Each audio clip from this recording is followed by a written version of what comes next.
እኔ አደራ አላችሁ የምፈልገው ነገር ወርቁም ቡናውም መልካም ስራ ወዳድ ሰውም ተፈጥሮም ያለው እናንተ ጋር ነው።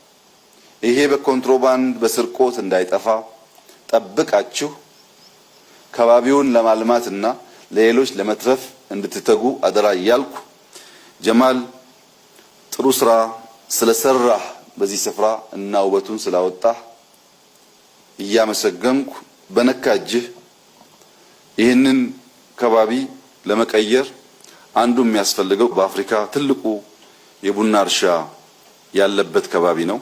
የቡና እርሻ ብቻ ሳይሆን ከፍተኛ የሻይ ምርትም ያለበት ክልል ነው። እነዚህም ቡናዎች እዚሁ ፕሮሰስ ተደርገው ፓክ ተደርገው ለወጣቶች ስራ ፈጥረው አሁን የትራንስፖርት ሚንሱም እየተቀያየረ ስለሆነ ለዓለም ገበያ ሲሄድ ጀንፈል ወይም ቀሽር ቡና ሳይሆን የተቆላ የታሸገ እንዲሆን በከፍተኛ ኃላፊነት ስሜት እንድትሰራ አደራ ማለት ፈልጋለሁ። ምክንያቱም ያ ሲሰራ ለብዙዎች እንጀራ ይፈጥራል፣ ለብዙዎች ተስፋ ይፈጥራል። እሱ ብቻ ሳይሆን በጀመርከው መንገድ እዚህ ቦታ ያለው የቡና ምርት በቂ አይደለም። በሄክታር 10-15 ኩንታል በቂ አይደለም።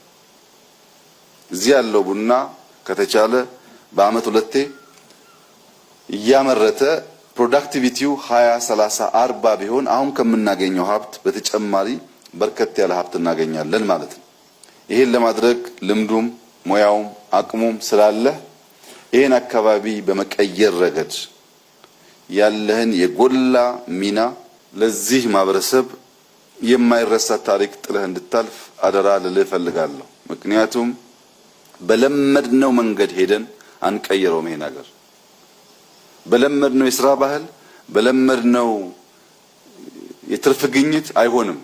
አዳዲስ መንገዶች መከተል ያስፈልጋል። ጀማል ብቻህን ሳትሆን ደግሞ መሰል ሰዎች እንዳንተ ሊሰሩ ሊቀይሩ የሚፈልጉ ሰዎች በሀገር ውስጥም ከሀገር ውጭም ካሉ እዚህ አርፈው አካባቢውን አይተው ልክ ያንተ መሰል ኢንቨስትመንት እንዲስፋፋ እንዲሰራ የበኩልህን እንድትወጣ አደራ እያልኩ ክቡር ፕሬዝዳንት በቴፒ አካባቢ በርከት ያሉ የግል ባለሀብቶች ሰፋፊ ቦታዎች ወስደዋል። ሀብት አላቸው። በሺህ ሄክታር ነው የወሰዱት። እንደዚህ አይነት ነገር 5-6 በክልላችን እዚህ አካባቢ ቢኖር በጣም ጠቃሚ ነው።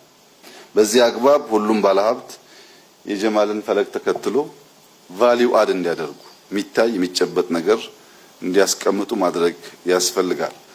በተረፈ በጀማል ስር ሆናችሁ ባለፈው ስመጣ ይህንን ስራ በጊዜው ጨርሰን እናጠናቀቃለን ያላችሁ ወጣቶች ባላችሁት ቃል መሰረት በገባችሁት ቃል መሰረት እንዲህ ያለውን ውብ ስፍራ በላንድስኬፑም በቤት ጥራት በእውነት አስተማሪ የሆነ ስራ ስለሰራችሁ እናንተንም ማመስገን እፈልጋለሁ። ይሄ ቦታ ተሰርቶ ከተው ነው ያው ይበላሻል። የሰራውን ሰውዬ ተጨማሪ ስራ ልንለው የምንችለው ይሄንን ተገልግለን አዋጭ መሆኑን ካመነበት ብቻ ነው። አሁን ካለው ቁጥር 10 ጨምር 20 ጨምር የምንለው እስካሁን ኢንቨስት ያደረገው ውጤታማ ከሆነ ነው። የክልሉ አመራሮች የዞኑ አመራሮች ልዩ ልዩ እንግዶች ሲመጡ ስብሰባዎች እያደረግን ቦታውን ማስተዋወቅ ገበያው እንዲጠናከር ማድረግ ቱሪስቶች መጥተው እንዲሄዱ እንዲገለገሉ ማድረግ የዚህ ሆቴል ባለቤት ጉዳይ ብቻ ሳይሆን የሁላችን ኃላፊነት መሆኑን ከግምት እናስገባ።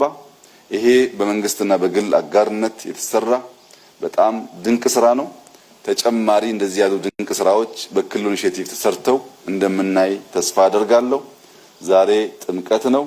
ዛሬ ደንቢ ሎጅ ብስራት የተበሰረበት ቀን ነው።